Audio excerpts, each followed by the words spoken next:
Another useful technique that you can use at home is a trigger point release technique. We had just introduced this in the last section of the video when we were talking about releasing the adductor muscles. Basically, once you find a tight spot, you're going to be giving pressure to that spot for 60 to 90 seconds until that tension melts away and there's less pain. Well, there are also trigger points in through the external part of your pelvic floor as well. So let me orient you. Once again, this is our pelvis. My hands right here are on the hip bones. And through the front is our pubic symphysis. If we take a look from the back, this is the last piece of our lumbar spine. This is our sacrum, and this is our tailbone. We have a number of different muscular attachments that come in and attach to our pelvis. The adductor muscles that we just worked on come in and attach to the bottom part of the rami here. We also have our piriformis muscle that comes and attaches to our sacrum in through this area.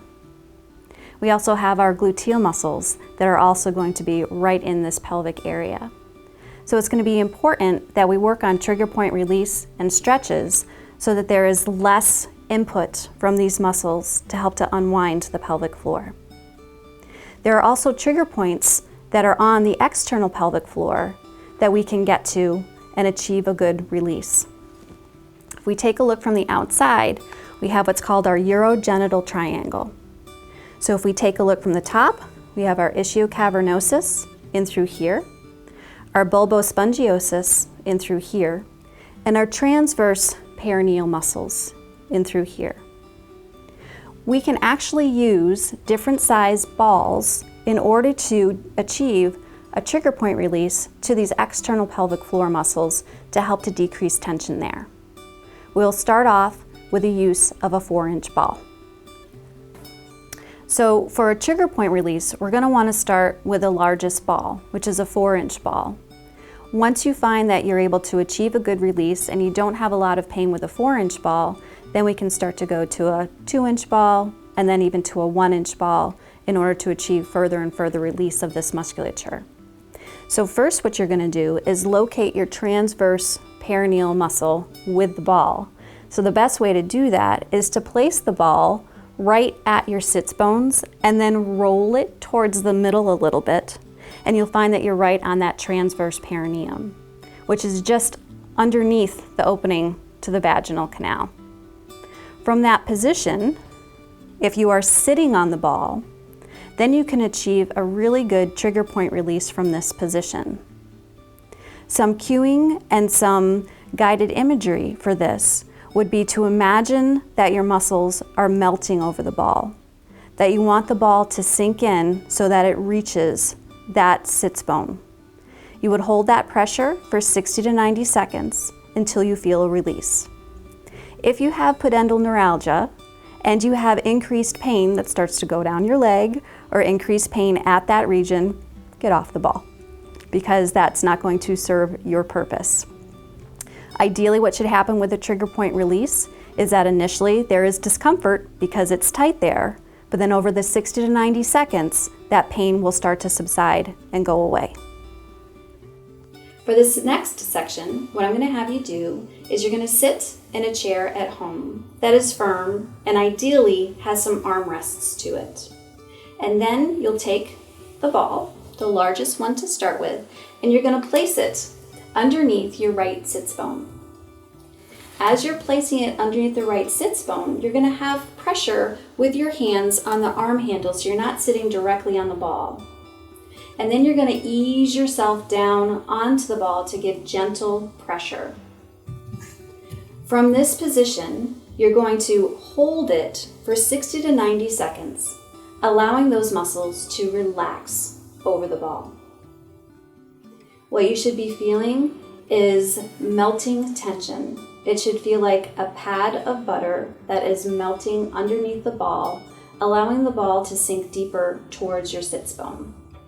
Once you have felt that release, then what you can do is you can shift your weight so that now the ball is coming more centrally between the vagina and the rectum to other areas of that transverse perineum. So you can roll on the ball until you find another spot and then hold that pressure for 60 to 90 seconds as well. If you find that there's no pressure or tension at that spot, then what you can do is just rearrange the position of the ball so that the ball is now more underneath the left sits bone and directing it more towards the center between the vagina and the rectum.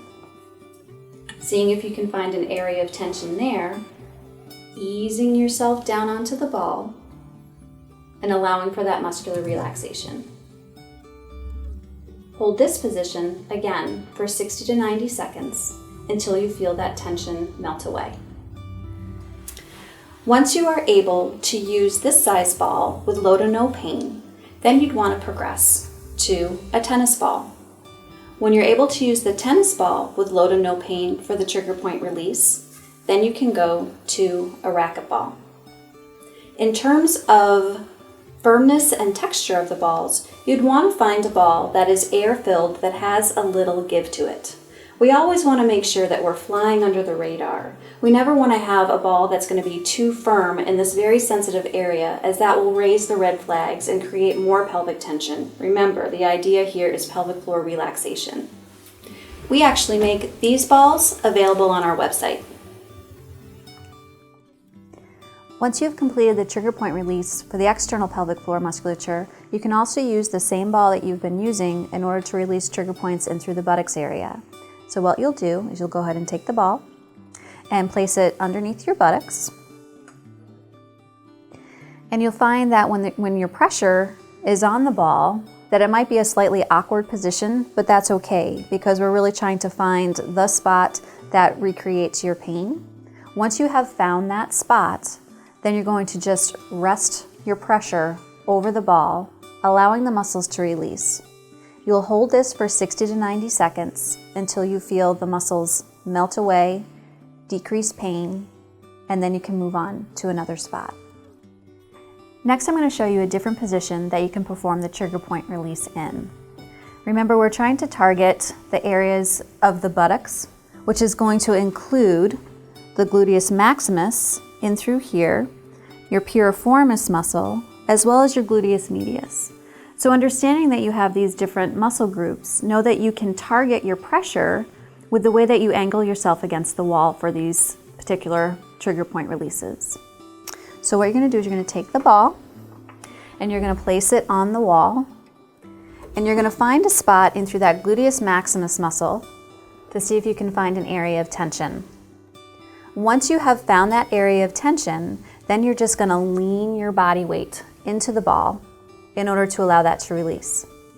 Just as with all of the trigger point releases, you'll hold that for 60 to 90 seconds until you no longer feel the discomfort. Once that releases, you can go ahead to the next muscle group.